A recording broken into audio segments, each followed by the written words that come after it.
10 finger channel में आपका स्वागत है। आज हम कक्षा 10 की गणित में प्रश्नावली 8.3 शुरू करने से पहले सर्व समीकरणों का परिचय, थोड़ा सा सर्व समीकरणों के बारे में जान लेते हैं। और पुरानी पुस्तक में यही प्रश्नावली 8.4 के रूप में दी गई है। तो सर्व समीकरणों से पहले एक और चीज आपको जानना जरूरी है। जैसे साइन ए है तो ये किसका उल्टा होता है? कॉसेक ए का उल्टा, यानी कि 1/कॉसेक ए। इसी तरह से कॉस ए ये होता है सेक ए का उल्टा, तो इसको हम लिख सकते हैं 1/सेक ए। अब जो टेन ए होता है वो कॉट ए का उल्टा होता है, तो 1/कॉट ए। और इसी तरह सेम कॉसेक ए बराबर 1/साइन ए, सेक ए बराबर 1/कॉस ए, और कॉट ए बराबर होता है 1/टेन ए। इनको मैंने जस्ट उल्टा करके लिख के दिखाया है, ये तो आप सभी को पता है। और इनके जो आधार लंब आधार और कर्ण में संबंध होता है उसके लिए भी आप लोग को फॉर्मूला पता होगा, लाल बटे कक्का, LAL/KKA। L फॉर लंब आधार और फिर से यहाँ लंब, फिर होता है कर्ण और ये होता है आधार। वैसे आप इसकी दो प्रश्नावली हल कर चुके हैं, तो ये अच्छी तरह से याद हो गए होंगे। और ये लाइन से होते हैं साइन, कॉस, और ये होता है टेन।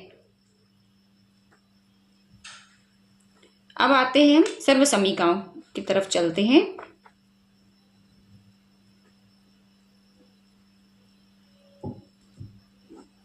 तो पहली सर्व समीकरण होती है कॉस स्क्वायर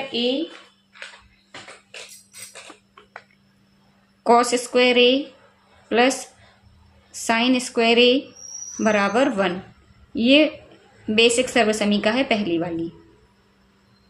अब इसी में यदि हम इन संख्याओं, ये जो दिए हैं व्यंजक, इनके यदि हम स्थान बदल दें तो इसकी दो सर्व समीकरण और बन जाती हैं। कैसे हैं वो देख लेते हैं। यदि हम कॉस को यहीं रहने दें और साइन को पलटा दें, उस तरफ भेज दें, तो ये हो जाएगी हमारी कॉस स्क्वायर ए बराबर 1 - साइन स्क्वायर ए। एक तो ये बन गई, और दूसरे इसी की साइन स्क्वायर को हम यहीं बचा लें और कॉस स्क्वायर को यहां भेज दें, तो एक हो जाएगी साइन स्क्वायर ए बराबर 1 - कॉस स्क्वायर ए। ये इसकी साथ वाली सर्व समीकरण हो गई। हम इसको थोड़ा सा पास में लिख देते हैं, तो इसके ये दो सर्व समीकरण और बन गई। कभी कभी बहुत ही रेयर केस में इनको प्रूफ करना भी आ जाता है। अब जैसे कॉस स्क्वायर ए प्लस साइन स्क्वायर ए बराबर 1 होता है, इसको प्रूफ कीजिए, तो इसको आप कैसे प्रूफ करेंगे? इसके लिए हम एक समकोण त्रिभुज बनाएंगे। ये थीटा है, ये है एंगल ए बी, और ये सी।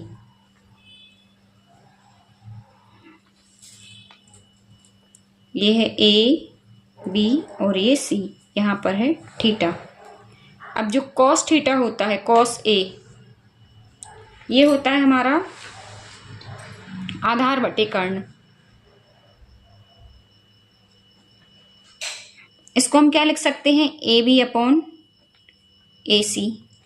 और जो साइन ए होता है वो होता है लंब बटे कर्ण, तो लंब है हमारा BC और कर्ण है हमारा AC। मैं आपको एक ही सर्व समीकरण प्रूफ करके दिखा रही हूँ, बाकी के दो आप अपने आप कर लेंगे। तो यदि हम इसका LHS लें तो कॉस स्क्वायर ए प्लस साइन स्क्वायर ए बराबर हमें इसका 1 तो हमारा आएगा आंसर।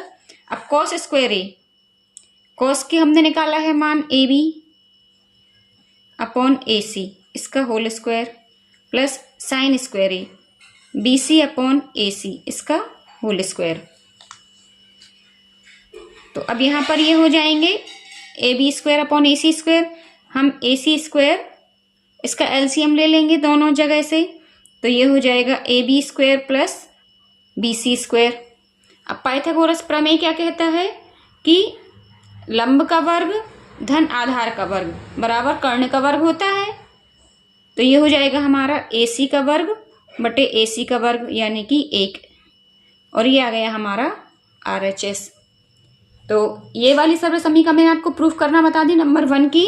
अब बाकी की जो नंबर 2 और 3 मैं आपको सर्व समीकरण बता रही हूँ वो आप अपने आप प्रूफ कर लेंगे। तो इसकी हम देखते हैं सर्व समीकरण नंबर 2। सर्व समीकरण नंबर 2 होती है हमारी 1 + tan स्क्वायर A बराबर sec स्क्वायर A। इसको भी आप चाहे तो प्रूफ यदि करने आती है परीक्षा में तो आप बिल्कुल पीछे वाली सर्व समीकरण के जैसे आप इसको प्रूफ करके दिखा सकते हैं।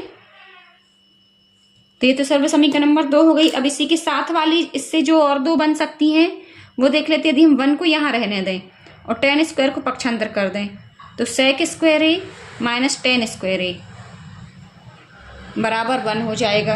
ये इसी की साथ वाली सर्व समीकरण हो गई। 1 को हम थोड़ा पास में लिख देते हैं।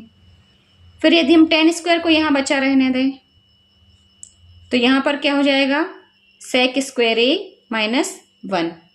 ये इसकी दूसरी सर्व समीकरण हो गई इसके साथ वाली।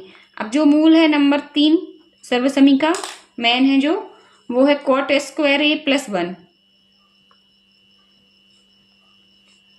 बराबर होता है cosec स्क्वायर A।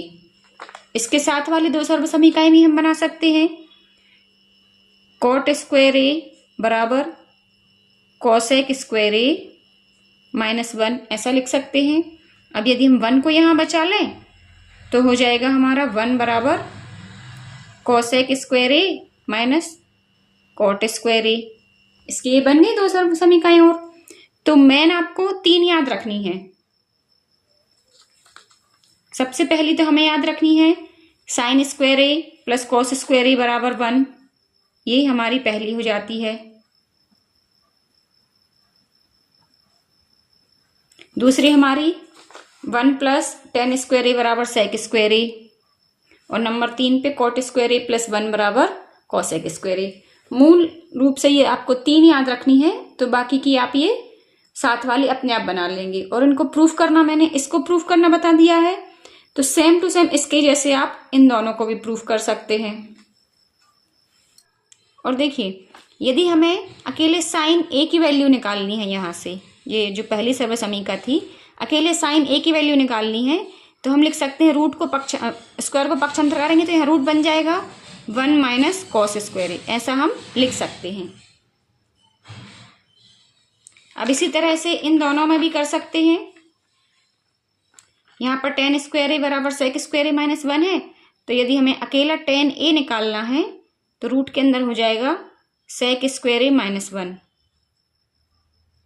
और यदि हमें अकेले sec स्क्वायर की वैल्यू चाहिए है तो 1 + tan स्क्वायर A के ऊपर रूट आ जाएगा। अब यहाँ पर भी जैसे cot स्क्वायर A लिखा था हमने बराबर cosec स्क्वायर A माइनस 1, तो cot A बराबर हो जाएगा cosec स्क्वायर A माइनस 1, और ये सब रूट के अंदर। तो इन सभी चीज़ों का यूज़ हमें प्रश्नावली 8.3 में होने वाला है, जो कि पुरानी पुस्तक में 8.4 के रूप में दी गई है। तो अब हम वो प्रश्नावली शुरू करेंगे अगले वीडियो में। तब तक के लिए पढ़ते रहिए, मस्त रहिए।